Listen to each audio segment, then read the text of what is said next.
The most profound concept around grief and loss is that we do it, even though it feels impossible. And it is actually impossible. It's impossible to live without your child. It's impossible to live without your husband. It's impossible to live without these people because it's impossible to live the life that you had. And you have to go and learn and invent really a world that might have some familiar hallmarks, but it is profoundly different.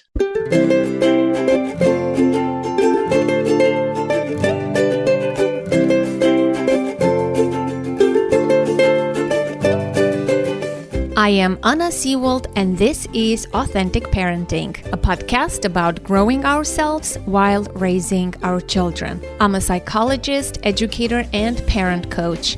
And on this podcast, I explore how you can connect to your authentic self, practice radical self-care, and raise emotionally healthy children. Let's break the cycle of generational trauma for a more peaceful, kind, and compassionate world. Today, profound truths about loss and grief that everybody needs to know. Warning, there is a mention of suicide, PTSD, death, drowning in this episode. Just be aware. Today's guest was a grief and loss specialist before she lost her parents. What she didn't expect, how her mother's death impacted her. Grief-stricken, she found herself unable to cope with life. She ended up in the same inpatient clinic where she used to send her patients. Meghan Riordan Jarvis is a licensed clinical social worker, a podcast host, an author, 2 times TEDx speaker, and psychotherapist specializing in trauma and grief and loss. After experiencing PTSD following the deaths of both of her parents, Meghan founded MRJ Consulting to support companies in addressing complex emotions like grief in the workplace. Her podcast is called Grief is My Side Hustle, and her memoir, which I really enjoyed, is called End of the Hour, a therapist's memoir. She's currently working at another book called Can Anyone Tell Me Why? Essential Questions About Grief and Loss that will be published in 2024. When we lose someone, we have to learn how to exist in the world without them. Everything changes. Grief is the universal unifier. The more we talk about it and share our stories, the more connection we forge with others and ultimately spread love and compassion. This is why it's my favorite subject. I enjoy hearing about others' stories of loss, reading books about grief, and exploring the topic deeply. I find it immensely gratifying, comforting, expanding, and I feel connected to something true. Some of us may have more experience with loss than others, but eventually everybody deals with loss. If you love, then you'll lose. That's one undeniable fact about life. Let's hear Meghan's story and the lessons that she learned about loss and grief through her personal journey, and I hope they will serve you. Prepare to learn about what makes grief traumatic, the symptoms of grief, and so much more. Please enjoy. So you write in chapter 27, sometimes I believed my mother's death was just the beginning of everything worse instead of ending of everything good. That hit me big time, that sentence. When I read that back to you, how does it land right now, today? Yeah, thank you. That's helpful. That sort of eases me into the conversation a little bit. So I think part of my experience in writing about the deaths of my parents is you get to kind of reflect differently, right? You get to look back at what you had versus what you're sitting with now. And I wrote the book, it's going to be 3 years ago, essentially. I've been working on it for a while. But when I wrote that sentence, I was really still in the throes of trying to become a person who learned to live without parents, because that's what the experience of profound loss is. it's this moment in time where the world that you, as you understood it, pivots completely. And then you have to learn the entire world and yourself in it. So when you read it to me, what I have is like this profound empathy for myself, because I was in so much sorrow about the choice that I didn't have, which was I have to live in this world without this person. And so when I'm hearing the words, I'm remembering how impossible that felt. And oddly, it still feels impossible, but I know I can do it because I've been doing, with my mom, I've been doing it for 4 years. And with my dad, I've been doing it for 7.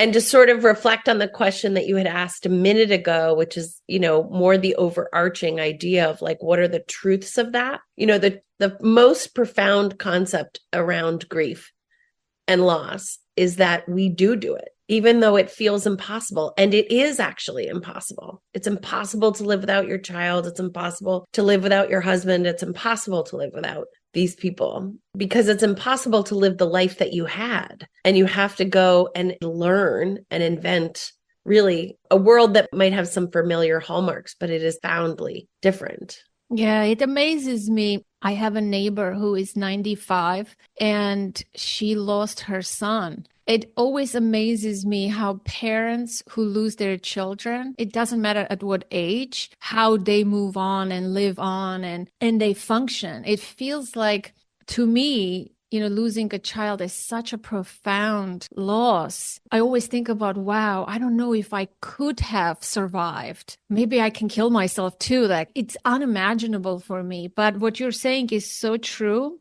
how even with such profound losses, we live, we function, and some people even thrive.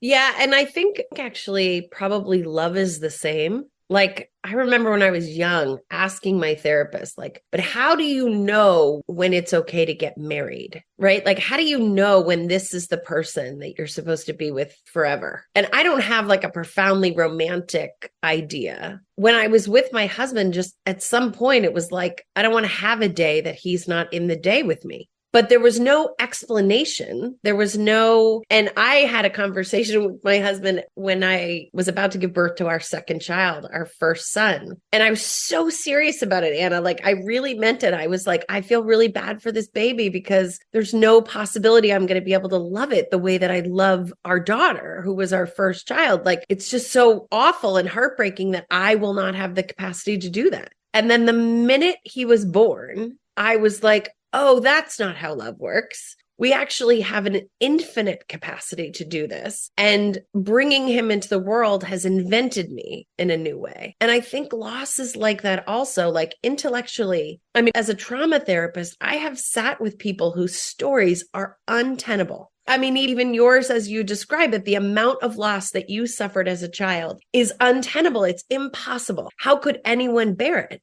And so when we think about it as an intellectual process, it is impossible to think about. And the only way, I think most of us, particularly when we think about children, because that is so not how the world is supposed to go, our solution in our mind to the most impossible thing is like, well, I would probably have to die too. But that's not what typically happens.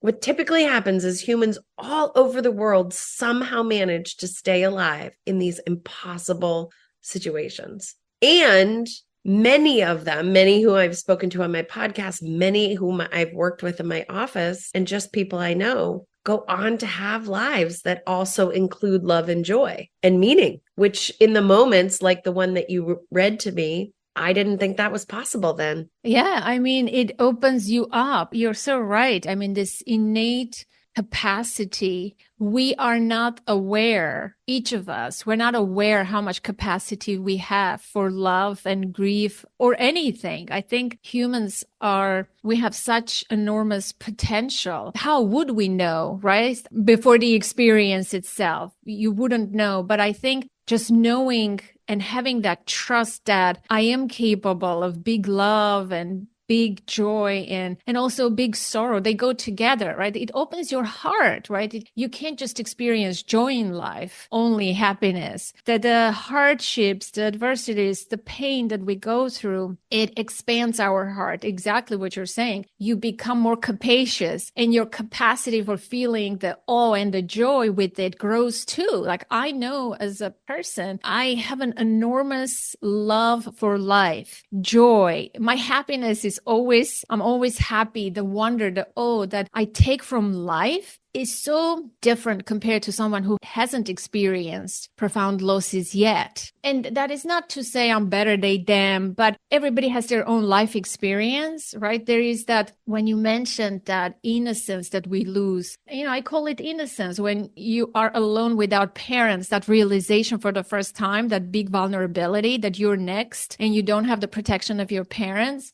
That was huge for me when I lost my dad. That innocence, about life and who you are in the world, it just, boom, it goes away, and you're wiser than anybody who hasn't lost a parent yet. Again, it's not a hierarchy or a competition. Those other people will have their own turn, Some of us get it earlier than others, but that capacity of our heart grows for everything. And I feel that in myself physically. Do you feel that too? Yeah. I think, like, even when you were talking a second ago, I was thinking, well, I don't know if I knew any of that or would have believed it if you had said it to me. So even when we're talking about this, there may be people who are listening to us and are like, well, what do those ladies know? What are they talking about? But I think what I'm really struck by and stunned by is, most of my life, I've been a pretty happy person, even with childhood trauma, even with, challenges. And my parents were not the only people who've died in my life. Like, there have been hard times. So, I liked the kind of linear picture. I loved my job as a trauma therapist. I like where we live. I've been really content here.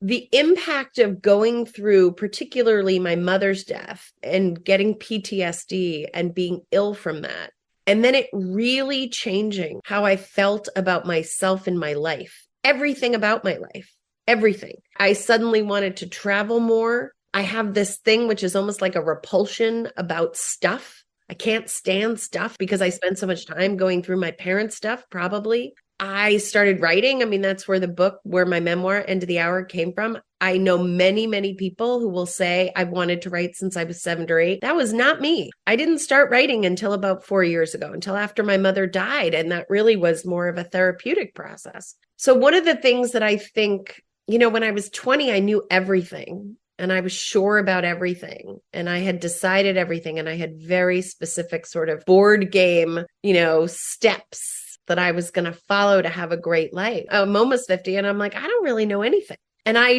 would never say never. How do I know? I've been so humbled by my actual life experiences, both in the really destructive way, like I never would have expected, especially with my master's degrees and all my experience. I am the last person that I thought would have been cut down at the knees by grief and loss. And, I remember saying to somebody when I was, I don't know, like 18 or something, they had just gotten a tattoo. And I was like, I am never going to get a tattoo. And I have a bunch of tattoos. So, I just think that one of the extraordinary things about being a human in the world is that we are constantly co-creating our reality based on the experiences that we're going through. And I do actually see that as like expansive and spiritual and amazing, even when what needed to be co-created was my capacity to grieve, even when it comes from a profound place of pain. I think it's pretty extraordinary that we're constantly given opportunities to add different aspects to who we are and how we live. Yeah, your mother's death affected you so deeply that you ended up going to this place called Foundations, where you used to send your own clients for healing. I want to ask you a little bit about that experience. How was it there? You did equine therapy, you did intensive therapy, but the way your mother's used the word PTSD, can you say a little more about that? Like, was it so unexpected? What do you think of it now? How did it impact you so deeply? Was it because of your childhood trauma that you experienced? I want to dig in a little bit into that part, and then we can talk about the therapist that you received in that place. Yeah. So I don't know that we ever get to really know why some people experience an event as traumatic or have PTSD. And PTSD, as a definition, really just means that you are having very strong memories of your emotional experience that trigger the reactions to that emotional experience when it is no longer happening, right? So sort of the traditional way that we think about PTSD is like a veteran was on a war field, survived that, and then came home and started having nightmares or reacting as though he or she were still on the war field. So on a battlefield. So that's sort of like the traditional definition, but PTSD can happen under any circumstance where, you went through something difficult or emotional. And then when that, even though the event has passed, your body, your five senses are still pulling you almost like a time machine back into that sense of terror. That is what happened with my mom's death. I re-experienced the moment of her dying over and over and over again, mostly with a rumination, which is just like a repetitive thought. And the thought that I had over and over was that it was my fault that she died. And ruminations are incredibly common with grievers. It's a way of sort of distracting yourself from the reality, which is like, you're going to have to figure out how to live in this world. But what we do a lot of is like, why didn't I do this? I wish I had done that. If only I had done this, then maybe there would be a different outcome. And I also had lots of images that came up of seeing my mother's dead body because I spent several hours with her body after she had died, praying over it because that was her tradition and I wanted to honor her tradition. But, I think part of the reason I had PTSD is partly because I grew up in a body that's pretty sensitive. I'm somebody who I will be moved to tears by the national anthem or standing ovation, or, all those videos of people coming home to their families. I love music. I can't stand too much noise in a restaurant. Like, I have a body that I think is pretty high on the spectrum of sensitivity to begin with.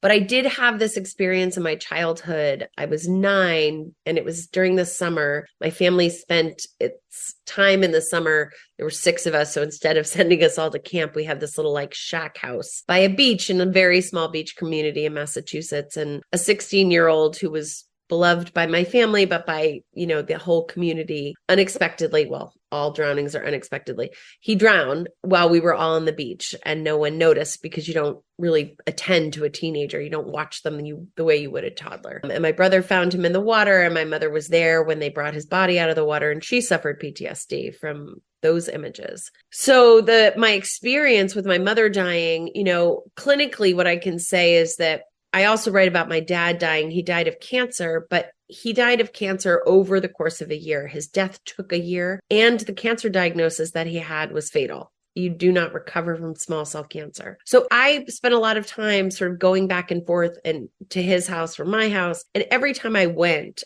it was like my body was acclimating to this idea. He is going to die. He would be smaller, less functional, less able, less mobile. With my mother, she had a short illness, a couple of weeks with a very bad stomach ache. And then one morning just didn't wake up. And so my central nervous system, which is our brain and our spine, was just totally overwhelmed by the unexpected nature of her death. And when we talk about why someone is traumatized, we have these instinctive responses, which are, everyone's heard of them: fight, flight, freeze, and collapse. But freeze is where trauma comes in. When we are unable to defend ourselves against this terrible thing that's happening. But for most people who get terrible news, we zip into freeze very fast because there's nothing to fight against and there's nothing to run away from. So you might have a moment where you reject it and say, no, that didn't happen. But it only lasts a moment. You don't get to fight against it or flee. So I think part of the reason that I was traumatized was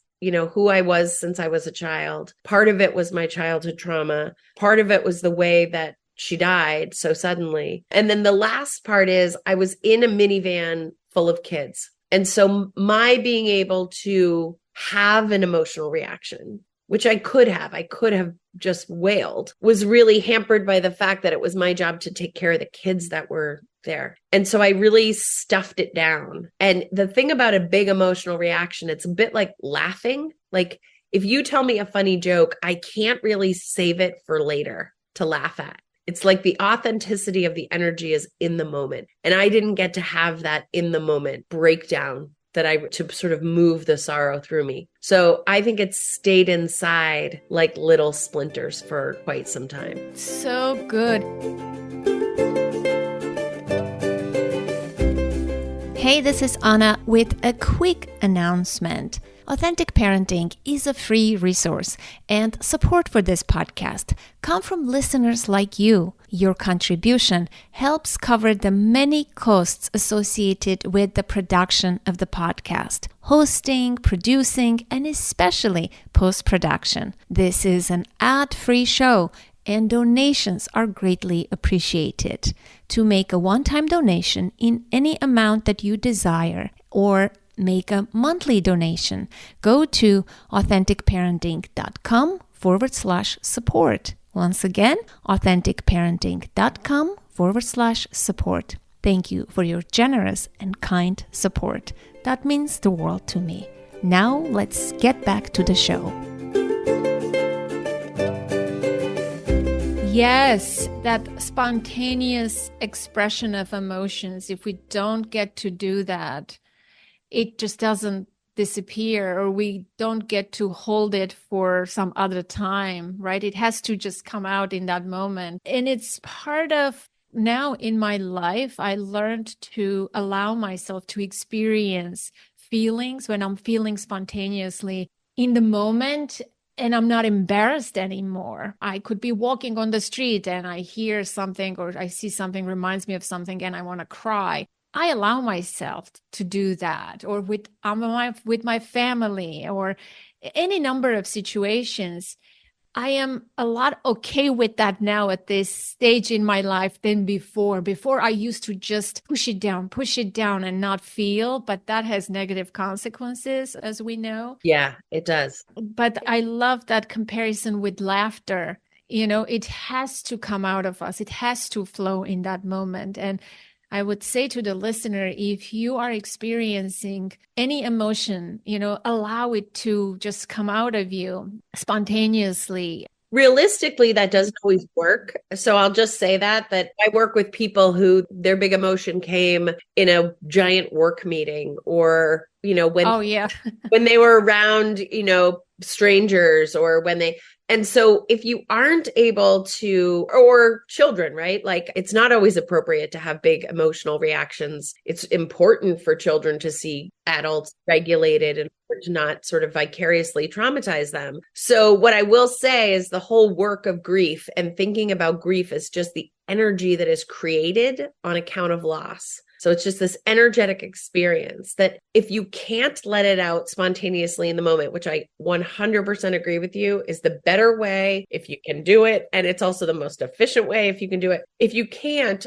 reminding yourself, oh, I had that feeling, and then attending to it later. Right? Like making dinner. Like you can be hungry at 4, but not be able to make dinner until 6. Like you still can do some things to attend to the energy and try to move it through so that it doesn't stay stuck inside your body. And I'll be honest, I do think that part of the reason I got sick fast is that I was not able to do that very well. I had so little, my central nervous system was so overwhelmed, meaning, my brain and my body was responding so erratically, not sleeping, not eating, that I didn't do a great job of being able to sort of find the grief and move through it. Even with all my tools and tricks, it was actually too hard to do in that moment. Yeah, thank you for that clarification. I agree. And I mean, it's like, if we could live with our emotions, like imagine from childhood, we were allowed to experience and process everything spontaneously, more authentically, and we had support, even if we went through difficulties. Imagine from childhood, we were able to have that emotional literacy and ability to process. It would be wonderful. I love that idea.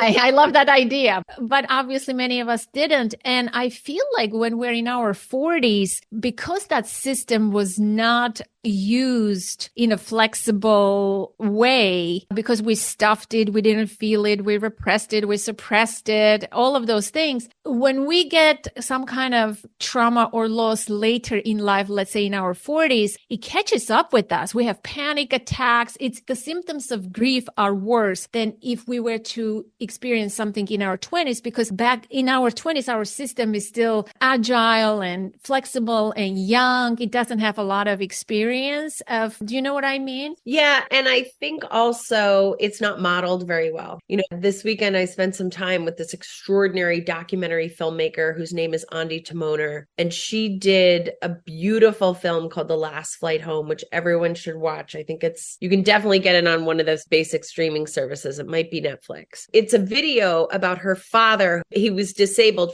for much of his life, but he's in his 80s and he's decided to use medical assistance to end his life. They're in the state of California. And so there's a 7-day waiting period before you're allowed to do that. And so the film is about her family's experience with her father over that 7-day period of time. And the reason the film was so unbelievably moving to me is that I also knew my father was dying. I probably also knew in the 7-day period that he was dying. That's about how much time we had. And we as a family did not do what their family did, which was they turned it into like a goodbye party. They turned it into a living Shiva. Her sister is a rabbi. I couldn't have conceived of that had I not watched her film. Her film showed me what was possible. What we get is Bob's dad died. Bob just doesn't come to work for 3 days. We never talk to Bob about it. We don't ask him about it. He doesn't share with us. We don't go to his father's funeral because we don't know him that well. There's no cultural room for the experience of grief and loss. So yeah, I think you're right that there's a different experience. We don't practice it when we're younger and we push it down because kind of culturally that's what we're told to do. And then there is this normative experience. People in their 40s and 50s, their parents are dying. That's how aging works. And then we're here and we don't know how to do it because we haven't had any practice. And we are not living in a culture,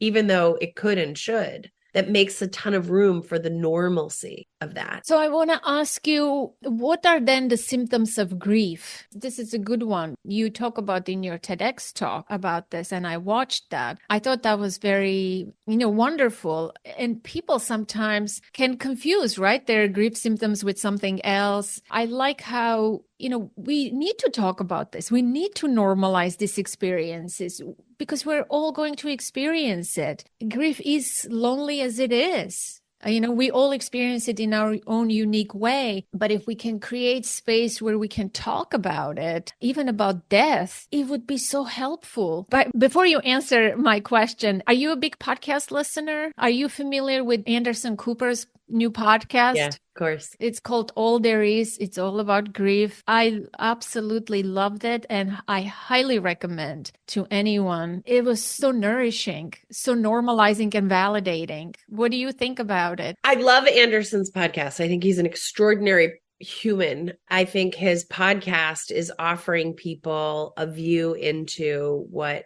the reality of grief is. And I think he's missing an opportunity to distinguish between grief that resolves on its own, grief that is a developmental process, that's an energy that is within our window of tolerance, meaning within our capacity to do, and grief that becomes an illness and that is trauma and that leaves us traumatized. And my book, End of the Hour, the way that I write it so that you can see the difference. I am not traumatized by my father's death. I am absolutely traumatized by my mother's. Anderson Cooper was traumatized by loss. And he does not use that word in the clinical way. And he also has transgenerational trauma. His mother literally hands him down the dress that she was wearing the day his brother died. And in the episode that he does with BJ Miller, who lost a sibling, and he's asking Anderson about the death of his brother Carter, and he says, "How do you think about Carter?" And Anderson answers and says, "Even though I wasn't there, I picture him jumping off the balcony." That's how, decades later, he still thinks about his brother. That is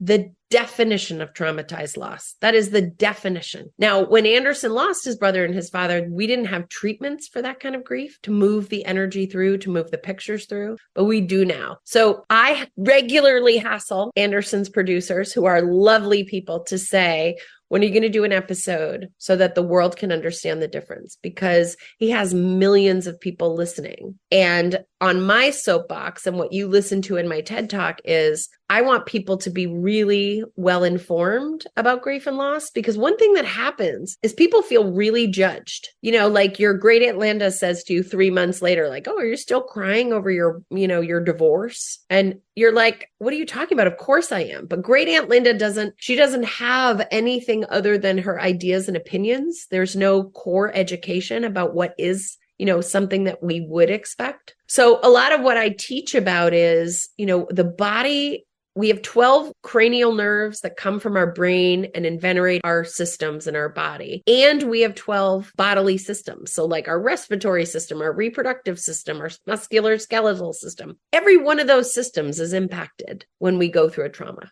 So when I'm working with clients and I'm trying to help them understand where the grief is in their body, that's what I'm asking about. And many times people don't understand that we filter grief with our bodies. We experience the entire human experience with our bodies. So it is so common, particularly for men, actually, for me to say, tell me what's going on, them to say, I haven't slept in a year, or my digestion has got really bad, or I started to get hives, or I have migraines, or I throw my lower back out. And I say, when did it start? And they say a year ago, or 18 months ago, or 10 months ago. And I say, did anything else happen then? And they're ready and happy to tell me that is when their fiance died, or their dog died, or their dad died, or they got divorced, but they don't think the two are connected. I don't think it's connected. I think it's just stress. And so then a lot of what I just do is say, let me show you how stress hits the body. There's nothing more stressful to the body than death. Let me explain. And then there's all the other pieces that are the intellectual sort of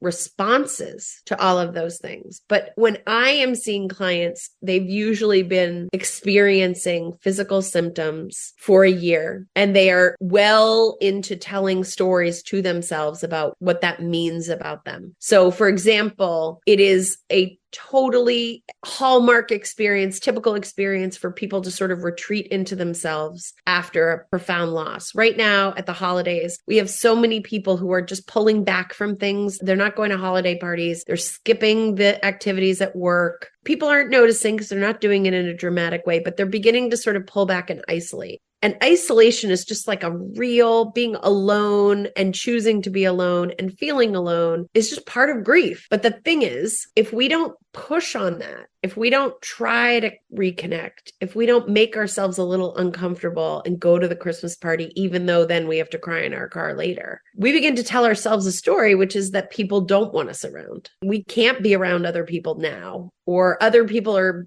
jerks because they're not asking us what we need them to ask us. And if that goes unchallenged, then we will begin to feel like, well, we're just not a person who connects with other people. When in fact, grief is the thing that connects us most wholeheartedly as humans. Maybe not everyone has gone through grief, but that's just because they haven't gotten to that lap of life yet. They will, but there are plenty of people who know exactly what it feels like to loathe the holidays, because what you're mostly going to feel is the loss of your, empty chair at your table. While it seems like, whether or not it's true, it seems like everybody else is just really excited to buy each other sweaters.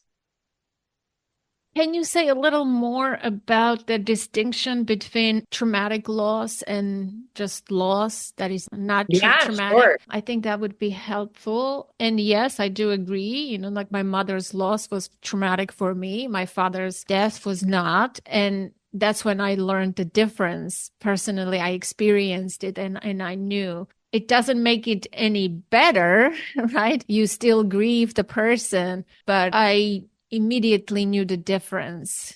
Yes, I think the most simple way of describing, this is the picture that I have. I'll give a clinical answer, but this is the picture that I give clients. Like when my dad died, I was kind of on a path of life. As a mom, I was a therapist. When my dad died, that was something that happened on my path. And it slowed me down, and it meant that I was on that path with a lot of sadness and sorrow, but it did not shift me on the path. It shifted the way I felt on the path, but didn't shift the path. When my mother died, it was like a meteor hit me, and I couldn't even see I couldn't even climb over it to even see that. I had to create a different path. And the clinical definition, so trauma is a terrible thing that happens. but it could be anything. So when we were in COVID was a collective trauma for the world. But some people came out of COVID feeling like they were suddenly living their best lives.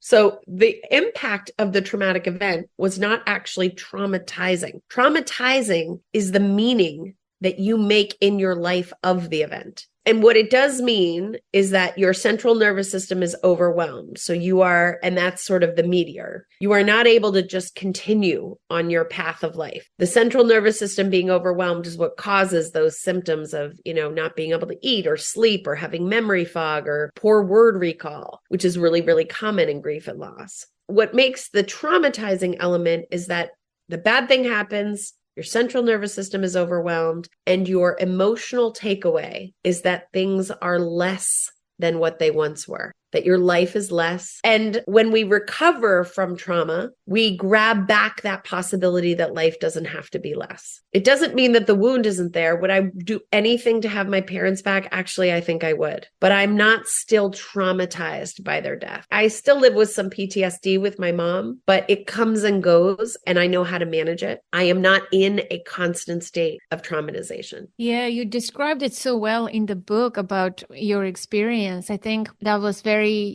brave of you to write about it. And I hope when people read, it can normalize for them if they're going through that type of experience. It's not talked about, it's not written about. And here you were, a trauma therapist who specializes in loss and grief. You went to the same place, this clinic, to get treatment. Could you tell me about the treatment that you received there? It was pretty unusual to read all the things that they offered you. How did it feel at the time? What did you take away from it? What felt good? And like your experience about different healing modalities, basically. I'm really curious about that. Yeah. So the place that I call Foundations, right? That's not its real name, but I had been working with them and sending them clients for more than 10 years. So I'd sent them dozens of clients, maybe more than 20. So I was already pretty aware. And that was sort of the luck of being a therapist, is like, I understood how serious my symptoms were and that they needed treatment. And I knew where I could go and get that treatment. But that does not mean, somebody asked me on a podcast and they were like, well, you were happy to go. I was like, oh, no. I was not happy to go. I was completely terrified. I mean, when I say terrified, I mean, I was shaking for hours on the plane, shaking in the car on the way there. I just couldn't believe that I was so dysregulated and so unable to function. We don't just send somebody to an inpatient facility because they have equine therapy. You send, and I think I talk about it in the book this way, it's considered next level of care. So lots of people come and see me in my office for these same treatments, not equine therapy. I don't have horses in my office, but EMDR, which I'll talk about, and IFS practices and somatic practices. I use a lot of those. And for many people, having one session a week or 2 sessions a week is enough to kind of help support them in their life. But you choose inpatient when you are not functioning. And I really was not functioning at all. And that really is just sort of like, it's almost like going to get IV nutrition. Like most people can keep their bodies going with the food that they choose to eat over the course of the day. If that doesn't work out, then we got to go to a hospital and get IV fluid so that you have some nutrients in your body. So that is what inpatient facility is like. It's like going to college. You get a block schedule of where you're supposed to be, like this hour to this hour. And just absolutely everything about it is therapeutic. Eating is therapeutic, who you eat with and how you eat, the walks you take, your time inside, your time outside. So inpatient had what you would expect, which was regular time with therapists. I had 2 different therapists. In the book, I sort of blend them into one just for efficiency. And we use these modalities. One is called EMDR, which is eye movement desensitization and reprocessing, which is a bilateral stimulation. And quite simply, that means when you have traumatic memories, they're stuck in one part of your brain and they are like a bold red permanent mark. And EMDR just diffuses the color and spreads it across the brain so that the intensity of it is more manageable. And for me, it works like a charm. I love EMDR and I've used it with clients really effectively. It doesn't work for everybody. Brain spotting is another form of EMDR. You just don't talk with brain spotting. You use music. I love brain spotting. Brain spotting when people are in high trauma can be really helpful. Again, I responded really well to it. A lot of what they do is teach people all the stuff that I have master's degrees in, which I loved sitting in those classes and listening. One thing that's interesting that I mentioned in the book is that there were 18 people there when I was there, and 11 of them had lost their mothers. And I found that incredibly comforting. But, we did outdoor adventure kind of stuff like zip lines and climbing and trust falls, all the things that I think sort of, the movies make it seem like when you go to a retreat. And we use really intense clinical interventions to like breath work, which is a way of breathing, which almost makes you hyperventilate and activates the vagus nerve, which is the calming system, the natural calming system in your body. It's what develops at 4 months when we say that babies can cry it out, it's because their vagus nerve has developed. And the vagus nerve, when you're in real acute distress, it just activates and kind of makes you feel a little bit stoned and calm and soothed. And so I learned these breathwork techniques that allow you to activate the vagus nerve. But, I couldn't eat. I hadn't eaten in days and days and days when I went to treatment. And so a lot of what I did in those early days was just try to get food into my body. I mean, it was very simple. The first day, and I write about it, I couldn't walk up the hill to where the horses were. I had to get in a cart because the actual energy inside my body, I just didn't have very much. I'm curious about, was there an aftershock experience when you finished the treatment at the foundation, entered into your life, into the real world? What did you experience? Yeah, so this part is not in the book. We took it out just sort of for clarity, but I went from treatment to actually a clinical training in Bali. So I was only home for one day. One of the hardest things, one of the most difficult things was the idea that I wasn't able to take care of my children. But it was so important that I focus on myself and not them, because that was really at the root of where the trauma had come from. So the treatment team went back and forth. I was in treatment for 3 weeks, which is a very short stay. It sounds long, but it goes by really fast. Most of my clients stayed in treatment upwards of 60 days. But I went in knowing I would be leaving in 3 weeks. And I had this opportunity to do an IFS training with colleagues in Bali. And I went with a dear colleague and friend,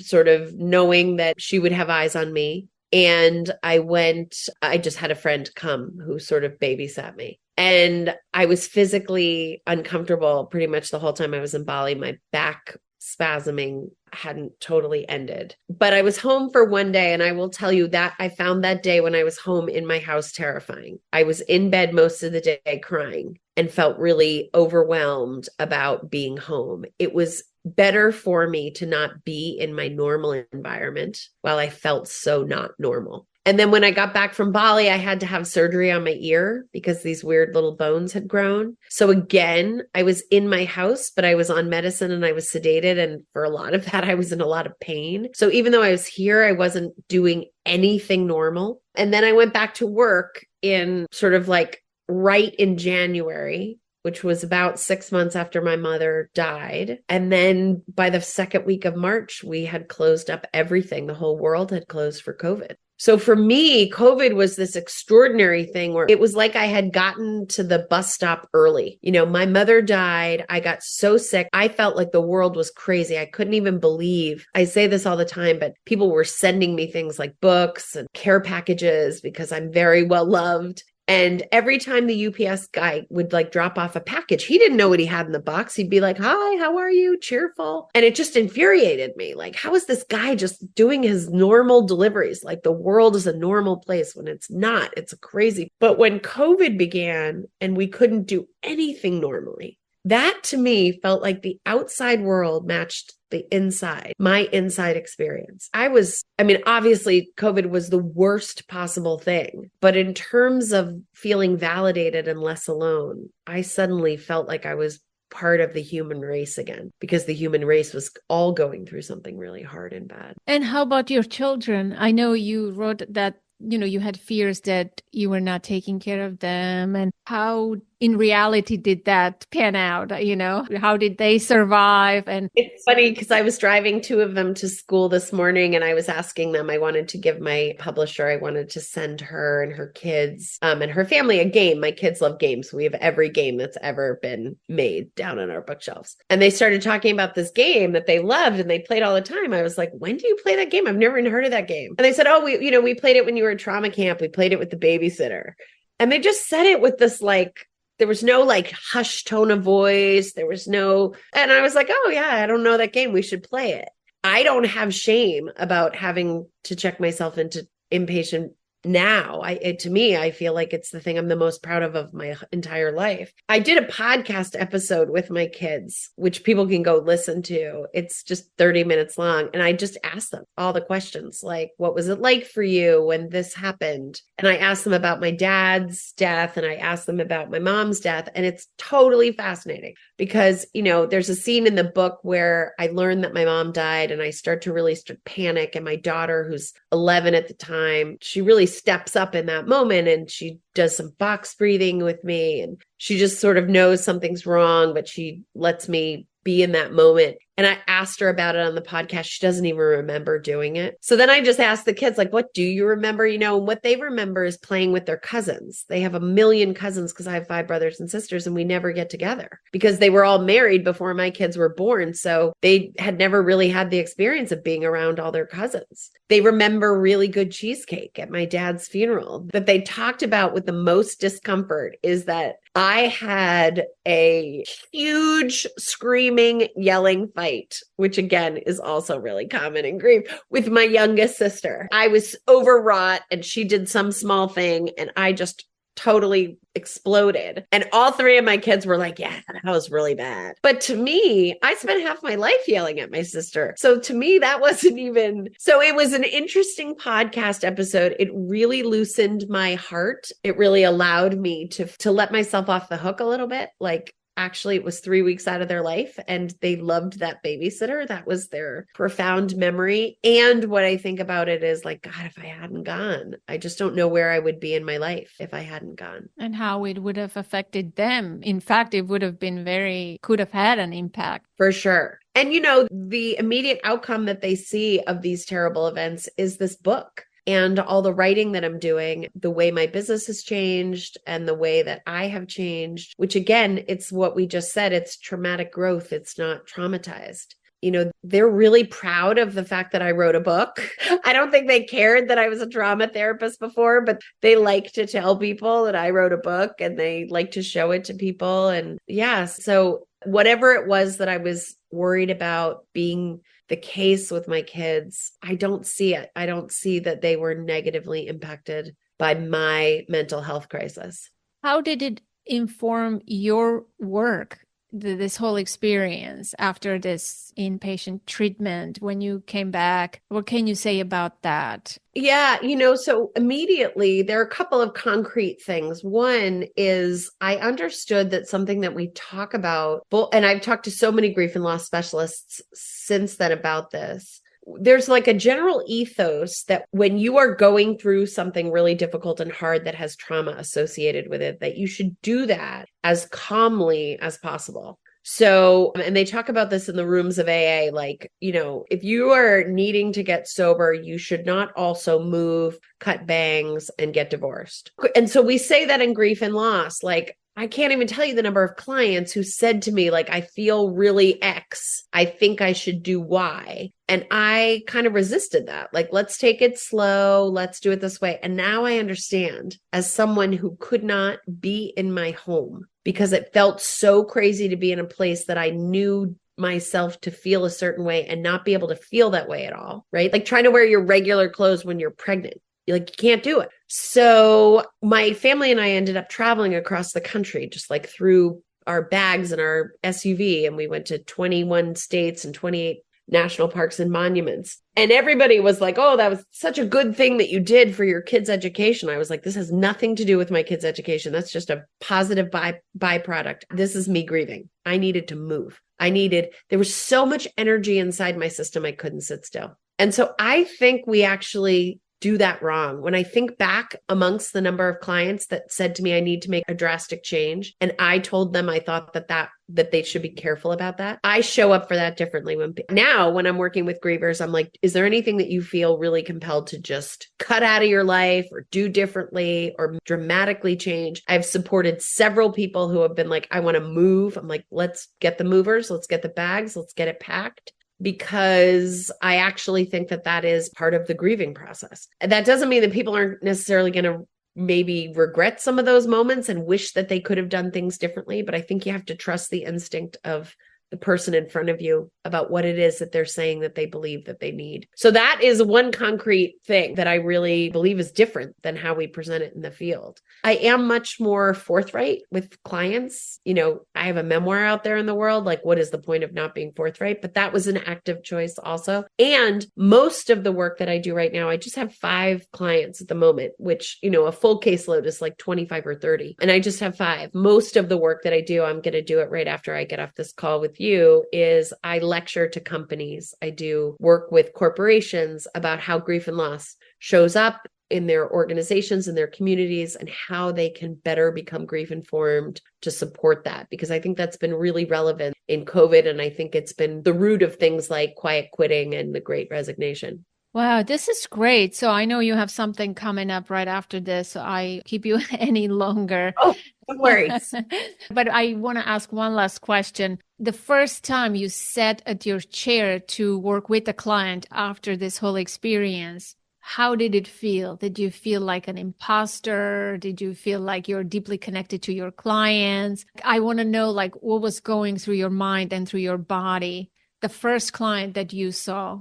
Yeah. So I very intentionally, and I'm not talking out of turn because this client knows this, I am lucky that I get to really love my clients. I don't have to work with anyone. And if I'm not able to work in deep connection with someone, I would refer them out because I believe they deserve deep connection and intention. So I made sure that the first person that I saw was someone that I felt safe with, that it wasn't going to be too vulnerable for me. And we had what I expected. So before that person even opened the door, I just felt crazy gratitude that I was sitting back in my chair, that I still wanted to. That wasn't even a given. Like, at some point I was like, I don't know if I'll ever be able to do my job again. And then what I felt in that session was deeply loved and cared about by my client.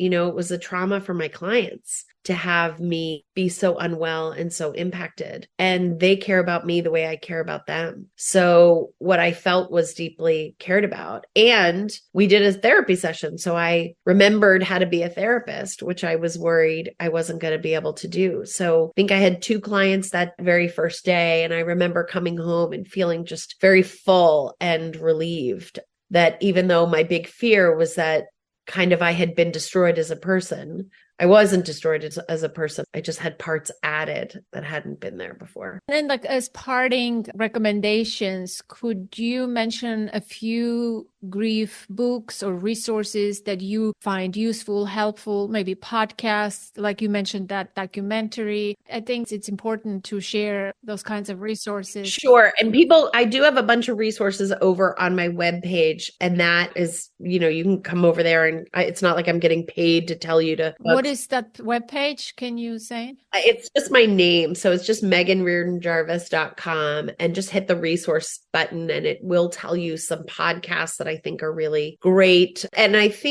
And there are some books. What I'll just generally say about books is that people are not usually ready to read books right away. I did when my mom died, but that I think is not typical. I think it's more typical to have people need a couple of months. Reading is often a challenge, but there are some amazing books out there. One, Megan Devine's It's Okay, You're Not Okay. Gina Moffa just wrote a book, which is Moving On Doesn't Mean Letting Go, which is just totally gorgeous. The What's Your Grief team has a book, which is, you can get it on their website, which is also sort of part workbook. Rebecca Sofer and Modern Loss have a beautiful workbook. I just saw that David Kessler's about to come out with a workbook. All of Claire Bidwell Smith's books she's such a good friend of mine, but her stuff is it's just on point. It's really good. So what I say to people is there isn't one book There isn't one thing, there isn't one podcast. If you notice that you read the description of something and you're curious about it, try it. Get it at the library if you're not sure. You can always, return it. But do something, get yourself educated with something. The podcasts that I love Dead Talks with David Fierguerra. His interviews are amazing. Sal and Im on Good Morning podcast are just totally Anderson Cooper's. You can't miss that one. It's completely beautiful.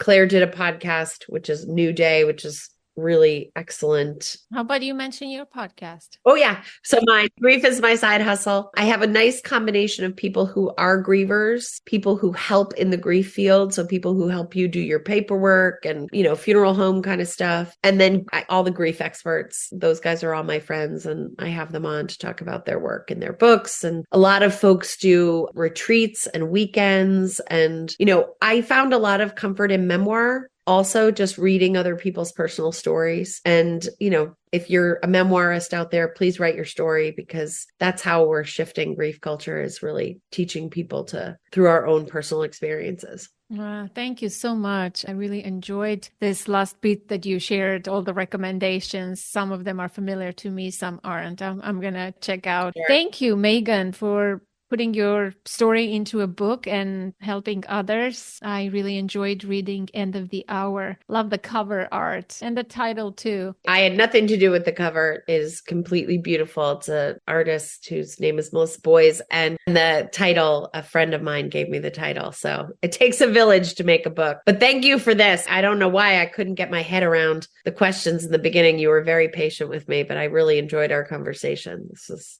really lovely. Thank you. Have a wonderful day. We'll be in touch. That sounds great. Thanks for all the work you do, Anna. Thank you. That concludes today's conversation, my dear listener, and I hope you enjoyed it as much as I did. I want to know how this episode landed on you. Did you learn something new? And what is your experience with loss and grief? I love hearing from you. Send me a note to the email info@authenticparenting.com. Call the number 732-763-2576 and send me a voicemail. And yes, I do prefer audio. I love hearing your voice. And for international listeners, there is a free tool on the contact page of my website. It's called SpeakPipe. To send me a message, go to authenticparenting.com/contact and use that tool to record your message. We have a Facebook group. It's called Authentic Parenting Community. Your fellow listeners from around the world are in that group. It's a positive and supportive space where you can ask questions, connect with other parents, talk about the podcast and the episodes, and share your takeaways. And I encourage you to join that group. There, I also post announcements about our ongoing bi-monthly free parent support calls. So if you need support, be sure to join the Authentic Parenting Community on Facebook. If you love the show and find the content of this podcast helpful, please consider rating or writing a review on Apple Podcasts or wherever you listen to the show. And most importantly, please consider making a donation. Your contribution is extremely important for the podcast. To learn more and make a one-time or monthly donation, go to authenticparenting.com/support. You can make a donation in any amount you desire. Everything counts, but mostly your kindness and your generosity. Be sure to follow the podcast wherever podcasts are played, as you don't want to miss new episodes. And as always, connect to the present moment, to yourself and your children. Until next week, I am Anna Seewald. Thank you so much for listening.